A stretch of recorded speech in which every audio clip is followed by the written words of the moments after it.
Assalamualaikum warahmatullahi wabarakatuh. Perkenalkan, nama saya Ibrahim Mufikri Skulo dari kelas 10-2. Di sini saya akan mempresentasikan tugas ekonomi. Yang pertama ada Bank Sentral. Bank Sentral adalah badan keuangan yang pada umumnya dimiliki oleh pemerintahan yang bertugas mengatur kestabilan badan-badan serta menjamin agar kegiatan mereka dapat menciptakan kegiatan ekonomi.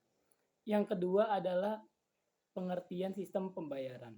Sistem pembayaran mencakup seperangkat aturan, lembaga, dan mekanisme yang digunakan untuk melaksanakan pemindahan dana guna memenuhi suatu kewajiban yang timbul dari suatu kegiatan ekonomi.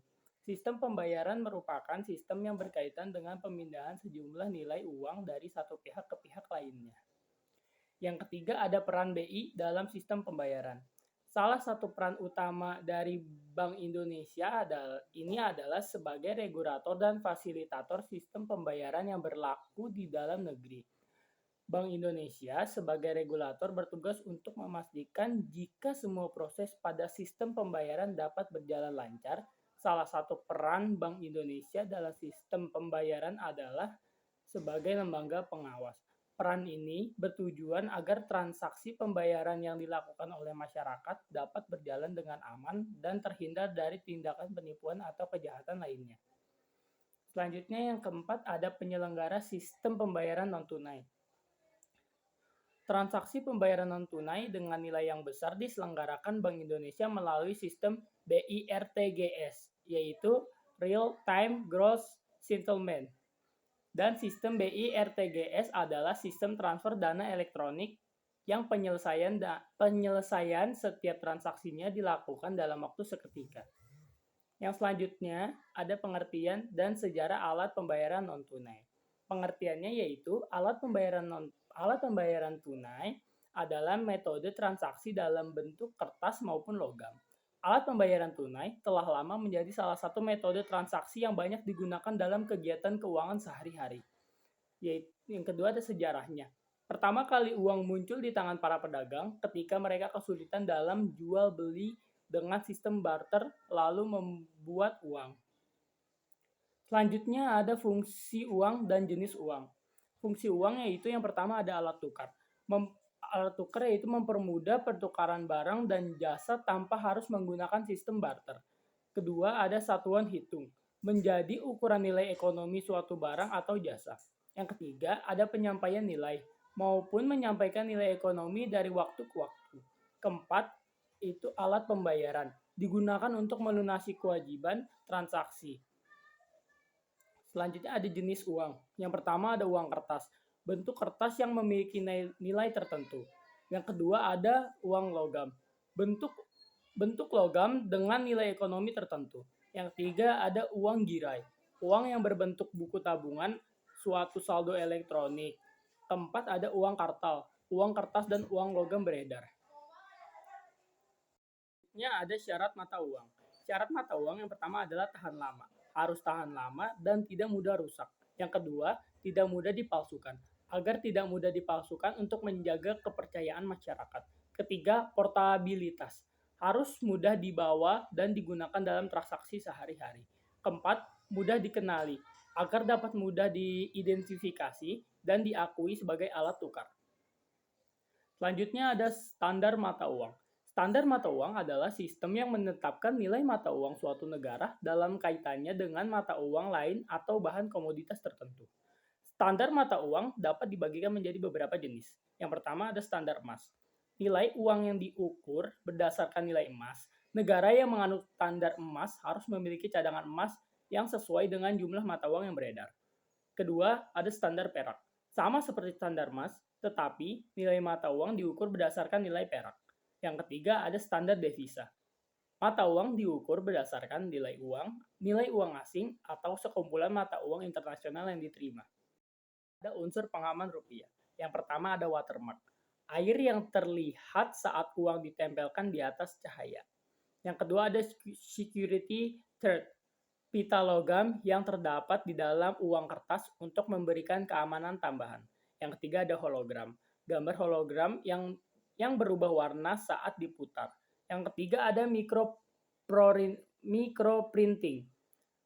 yaitu teks atau gambar kecil yang sulit dilihat tanpa bantuan alat pembesar.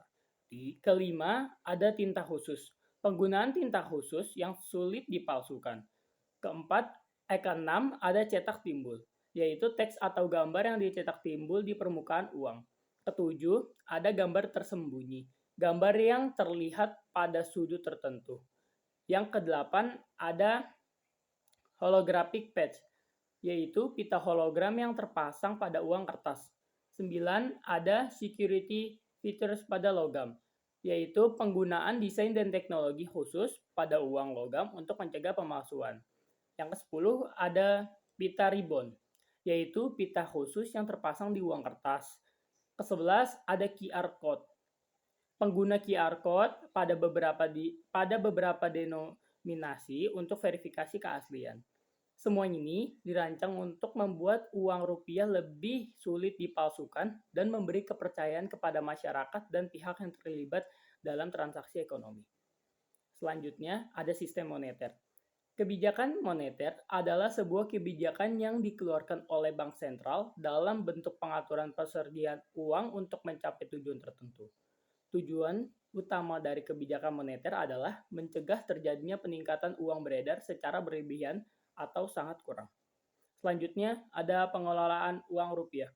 Sesuai dengan Undang-Undang Nomor 7 Tahun 2011 tentang mata uang, Bank Indonesia diberikan tugas dan kewenangan pengelolaan uang rupiah mulai dari tahapan perencanaan, percetakan, pengeluaran, pengedaran, pencabutan, dan penarikan sampai dengan pemusnahan. Selanjutnya ada pengelolaan keuangan negara. Pengertian pengelolaan keuangan negara adalah suatu cara pemerintah dalam mengatur dana yang dimiliki untuk membantu meningkatkan pertumbuhan ekonomi. Pengelolaan keuangan negara memiliki tujuan untuk menjaga dan menjamin eksistensi negara dan membiayai pengelolaan negara untuk mewujudkan kesejahteraan. Semua negara dikelola secara tertib, sesuai dan taat pada aturan perundang-undangan. Efisien, ekonomi, efektif, transparan, dan akuntabel. Yang terakhir ada alat pembayaran non-tunai. Alat pembayaran non-tunai adalah alat yang digunakan dalam proses pembayaran tanpa menggunakan uang fisik seperti koin dan kertas, melainkan uang non-tunai seperti cek, giro, kartu kredit, dan uang elektronik. Secara umum, jenis alat pembayaran non-tunai dapat dibedakan menjadi 3, yaitu bentuk kertas, kartu, dan elektronik. Ketiganya menjadi salah satu contoh berkembangnya sistem pembayaran oleh inovasi teknologi. Berikut ini adalah penjelasan lengkap contoh alat pembayaran non-tunai. Yaitu pertama ada kartu kredit. Kartu kredit merupakan contoh alat pembayaran non-tunai yang dikeluarkan oleh bank dengan sistem utang. Total transaksi yang Anda lakukan dengan kartu ini nantinya akan diakumulasikan dalam jangka waktu tertentu, misalnya sebulan. Yang kedua, ada kartu debit. Kartu debit adalah jenis alat pembayaran non-tunai dalam bentuk saldo yang diterbitkan oleh pihak bank di tempat Anda menabung rekening. Biasanya, beberapa kartu debit mempunyai batasan tertentu dalam setiap transaksinya. Dari saya, kurang lebihnya mohon maaf. Wassalamualaikum warahmatullahi wabarakatuh.